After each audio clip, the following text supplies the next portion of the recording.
Olá! Hoje a gente vai mergulhar numa ideia que é, olha, realmente poderosa. É uma daquelas que pode mudar o jeito como a gente enxerga por que fazemos as coisas. O nome disso, seleção por consequências. E o mais legal é que esse conceito amarra tudo junto: biologia, o nosso aprendizado do dia a dia e até a nossa cultura. Para começar, vamos pensar juntos numa pergunta bem simples. Por que uma pessoa decide parar o que está fazendo e assistir a uma análise como esta aqui? Qual seria a resposta mais óbvia para isso? Bom, provavelmente a gente pensaria em coisas como curiosidade, né? Ou talvez um desejo de aprender, um interesse pessoal, ou até a famosa força de vontade. Essas são as explicações que a gente costuma usar, que soam mais familiares. Elas partem da ideia de que tem algo dentro da gente, uma força interna que nos impulsiona. Mas, e se a gente virasse essa lógica de cabeça para baixo? E se a principal razão não estivesse dentro da nossa mente, mas sim no ambiente que nos cerca e na nossa história de vida? É exatamente essa mudança de perspectiva que a gente vai explorar agora. Então, vamos começar a olhar para fora. E vamos começar pelo nível mais próximo, mais pessoal. A seleção que acontece durante a vida de cada um. Um nome técnico para isso é ontogênese. Parece um palavrão, eu sei, mas a ideia por trás é super simples. Basicamente, os nossos comportamentos são moldados, são esculpidos pelas consequências que eles geram. Pensa neste exemplo aqui, bem prático. Alguém começa a estudar mais. A consequência, as notas melhoram, talvez receba um elogio dos pais. Essas consequências boas, positivas, acabam selecionando o comportamento de estudar. Isso faz com que a chance de a pessoa voltar a estudar no futuro seja muito maior. É literalmente aprender com a experiência. Certo.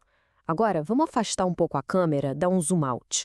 Porque esse mesmo princípio de seleção também acontece numa escala de tempo muito, mas muito maior. A escala da nossa espécie. E para isso, o nome é filogênese. No fundo, a gente está falando da boa e velha seleção natural de Darwin.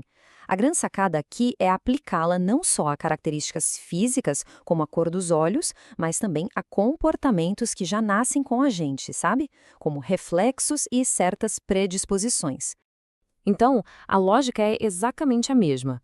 Características que ajudam na sobrevivência e na reprodução são selecionadas pela natureza e vão sendo passadas adiante, de geração em geração. Percebe?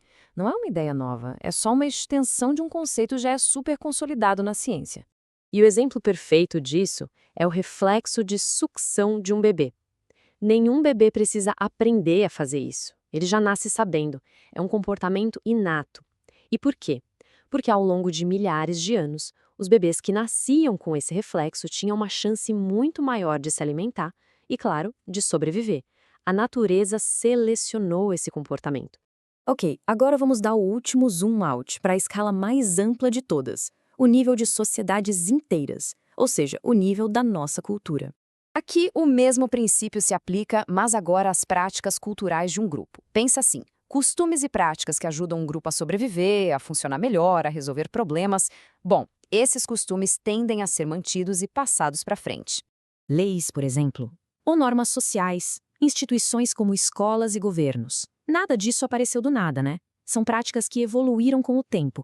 E elas continuam por aí porque, de alguma forma, trouxeram consequências boas para o grupo, como mais ordem, cooperação e estabilidade. Então, chegamos ao ponto central.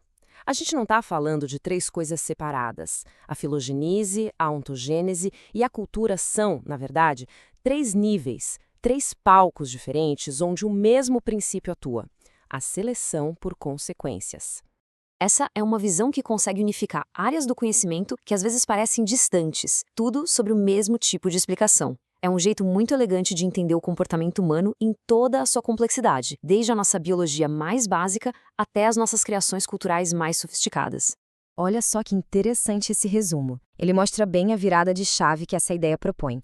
Em vez de a gente ficar procurando explicações em forças internas meio vagas, a visão da seleção nos convida a olhar para as contingências de reforçamento. Basicamente, é olhar para a relação clara entre uma ação e o que acontece depois dela, e para todo o histórico de consequências que moldou aquele comportamento. Ok, mas qual é a aplicação prática disso tudo? Para que serve saber disso? Bom, essa teoria tem implicações bem profundas na forma como a gente lida com os problemas do mundo real.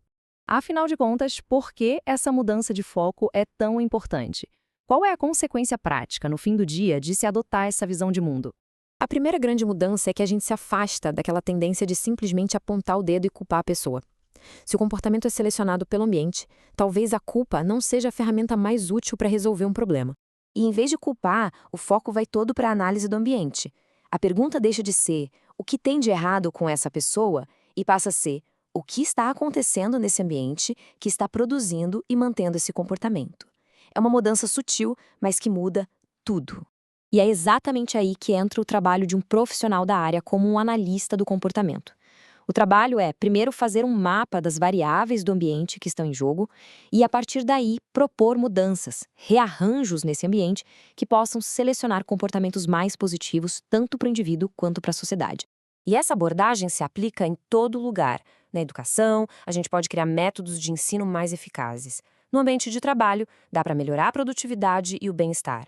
Em políticas públicas, para incentivar comportamentos mais saudáveis na população. E, claro, na terapia, onde é uma ferramenta poderosíssima. No final das contas, a grande mensagem aqui é uma mensagem construtiva. A meta deixa de ser procurar culpados e passa a ser um desafio de engenharia, de design. Como a gente pode desenhar ambientes, sistemas e culturas que selecionem o que há de melhor no potencial humano? E isso nos deixa com uma pergunta final para a gente refletir. Se o nosso comportamento é em grande medida um produto do mundo em que a gente vive, isso não coloca sobre nós uma responsabilidade imensa sobre que tipo de mundo nós estamos construindo para nós mesmos e para os outros?